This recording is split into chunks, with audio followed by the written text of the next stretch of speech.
He issued a statement today saying one-sided conversations taken out of context do not reflect the open and honest exchanges that I routinely have with my colleagues. As I have said publicly many times, the Prime Minister, Justin Trudeau, has my full support. Now, Stephen Guilbeault was calling around in support of Justin Trudeau. This is an important thing to speak about, because when you say there's a sedition caucus, he is definitely not one of them.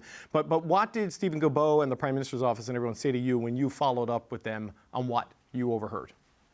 Yeah, it's really important to note that the Guilbeault was, I think, doing the best he could to try and keep Caucus together, although he did say pretty bluntly, I heard him on more than one occasion say that there is a campaign to push the Prime Minister out the door, and that he was not 100% sure that the Prime Minister could survive this, that ultimately it was up to the PM to heed those concerns and to respond to them, and if he doesn't do so effectively, he's out of the job. Now, I reached out to Guilbeault, I reached out to some of the MPs who were identified to me as those who may be staging the revolt. I reached out to PMO. Of all of those requests, only PMO responded, and they didn't tell me much. All they did was confirm that the Prime Minister is making calls to some MPs, but they really did not extrapolate much beyond that. Right. I've spoken to members of Caucus over the last 24 hours who have told me that they're starting to lose their minds because they're expressing to the Prime Minister's office what level of change and reform and action needs to happen. And thus far, they've seen, as one MP kind of put to me in a text,